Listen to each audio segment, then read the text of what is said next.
Hello and welcome to the programme.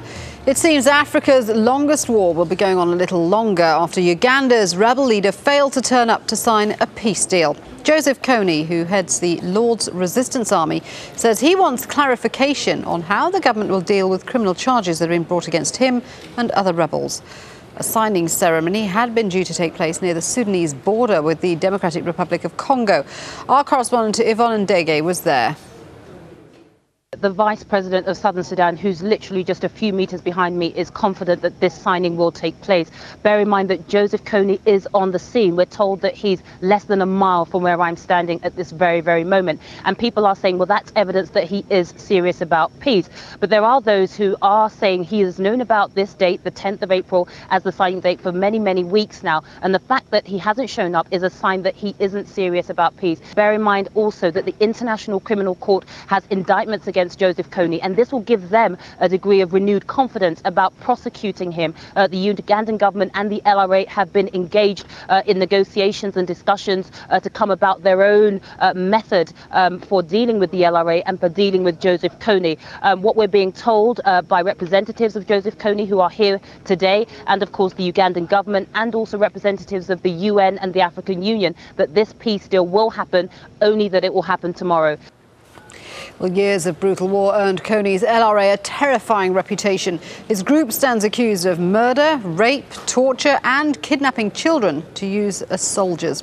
Yet, as Yvonne reports, the victims of the LRA say they are prepared to forgive if it means there will be peace in Uganda. Mary Okot vividly remembers the day that fighters from Joseph Kony's Lord's Resistance Army showed up in her village just outside of the town of Gulu in northern Uganda. How can she forget? They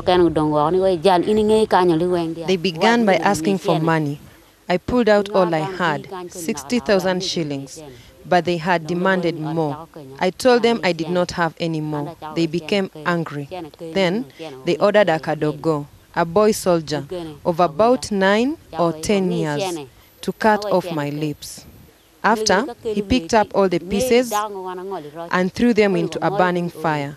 A commander ordered the boy to then cut through my cheeks. The boy said he could not. It was too slippery, too much blood. Like Mary, the people of the north are all living with the consequences of more than 2 decades of fighting. They're relieved by the news of a final peace deal between the LRA and the Ugandan government, but the question of what should happen to Joseph Kony is dividing the community. On one side, members of Gulu's Victims Association meet monthly to discuss what ought to happen to him. But there's really very little debate. Who among you is willing to forgive Joseph Kony? They want war crimes charges against Kony to be dropped and for LRA fighters to face a traditional form of Ugandan justice which could result in all of them walking free. This despite the fact that they're still living with the mental and physical scars of war. Our formula for justice should be given a chance. We feel as war victims, our wounds will start to heal. But not all of Joseph Kony and the LRA's victims are so ready to forgive and forget, particularly the thousands of children who were abducted and forced to become child soldiers. 19-year-old Okot received amnesty after 8 years working as a child soldier for the LRA. He fought government troops and almost lost his life. I feel Joseph Kony should be tried by the International Criminal Court and should go to prison.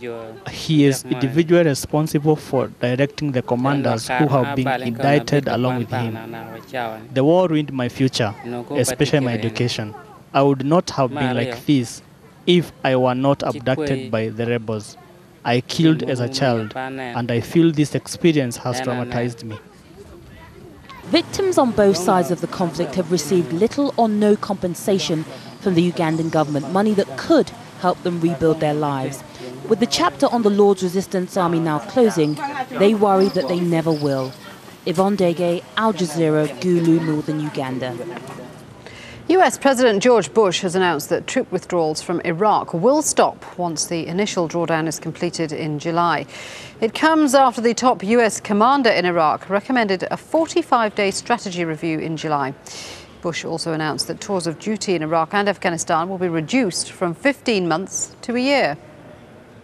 The recommendation likely to receive the most attention is on troop levels. General Petraeus has reported that security conditions have improved enough to withdraw all 5 surge brigades by the end of July. That means that by July 31st, the number of U.S. combat brigades in Iraq will be down by 25% from last year. Beyond that, General Petraeus says he'll need time to consolidate his forces and assess how this reduced American presence will affect conditions on the ground before making measured recommendations on further reductions. And I've told him he'll have all the time he needs. Some have suggested that this period of evaluation will be a pause. That's misleading, because none of our operations in Iraq will be on hold. Instead, we will use the months ahead to take advantage of the opportunities created by the surge and continue operations across the board. All our efforts are aimed at a clear goal: a free Iraq that can protect its people, support itself economically, and take charge of its own political affairs. No one wants to achieve this goal more than the Iraqis themselves. Those who say that the way to encourage further progress is to back off and force the Iraqis to fend for themselves are simply wrong. The Iraqis are a proud people who understand the enormity of the challenges they face and are anxious to meet them. But they know that they still need our help until they can stand by themselves.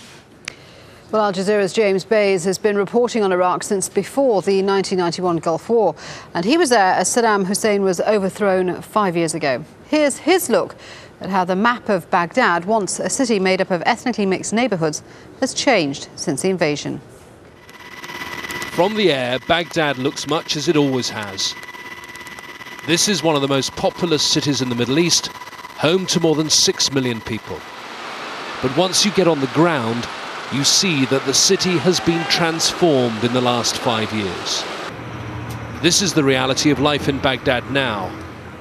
Barbed wire, concrete barriers and checkpoints dividing one neighborhood from the next.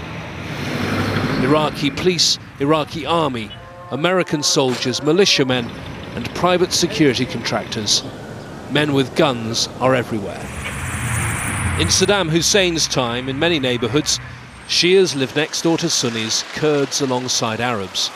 But after 5 years of bloodshed, the population map has changed completely. In the last 5 years, concrete blast walls have gone up across this city, dividing communities and, in places, closing roads and highways. This is Kadamir. It used to be a mixed area of Baghdad.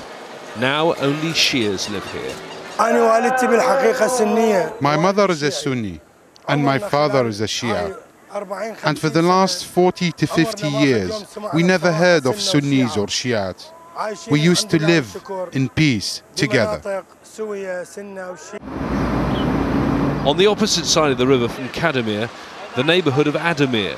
The two areas are linked by a bridge, but the Iraqi government closed it at the height of the fighting. Both Shia and Sunni used to live in Adamir before. Now it's overwhelmingly Sunni. There were no differences between us. We're all Muslims, but the occupation has destroyed us and divided us. We want them to leave.